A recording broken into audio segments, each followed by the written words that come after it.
Hi friends, দেখতেই পেলে আগের ব্লগে যে আমরা চলে এসেছি মায়াপুর সকাল সকাল। এখন বাজে সকাল 7টা মতো, আর আমরা চলে এসেছি নামহট্ট ভবনে। এখানেই আর আমরা থাকবো। তো এখানে 4 বান্ধবী আছি, আর রুমটা পেয়ে গেছি অনেক বড়। আর সবার মনে তো খুব আনন্দ যে অনেক দিন পর একসঙ্গে থাকবো। আর আমাদের রুম থেকে পুরো মায়াপুর মন্দিরটা একদম স্পষ্ট দেখা যাচ্ছে। তো দারুণ মজা হচ্ছে। আর আমাদের রুমের বাইরেই একদম হচ্ছে মেন রোড, দেখতেই পাচ্ছ সমস্ত রিক্সা টোটো সব দাঁড়িয়ে আছে, খাবার দাবার সমস্ত কিছুই নিচে পাওয়া যাচ্ছে। তো আমরা এখন রেডি হয়ে নিলাম, চান করে শাড়ি পরে নিলাম চারজনেই।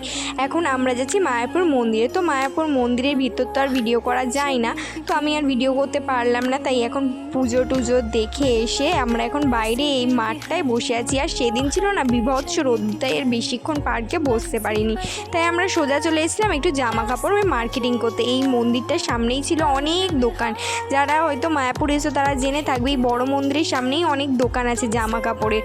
তো সেখান থেকেই আমরা একটু গোপী ড্রেস দেখছিলাম। আমরা 4 বান্ধবী গোপী ড্রেস কিনেছি, আমরা সবাই একটা করে স্কার্ট কিনেছি। তো এখানে গোপী ড্রেস আমাদের কেনা হয়ে গেছে, আর দারুণ মজা হচ্ছে যে 4 জনে একসঙ্গে গোপী ড্রেস পরবো এটা ভেবে।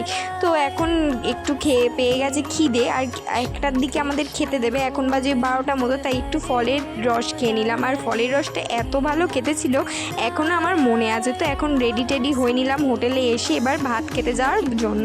এখন প্রায় 2টো মতো আমরা একটু রেস্টেড নিয়ে একটু খেতে যাচ্ছি। আর আজকের মেনুতে ছিল ডাল, পনির, একটা সবজির তরকারি, পায়েস। চলো আজকের জন্য বাই বাই।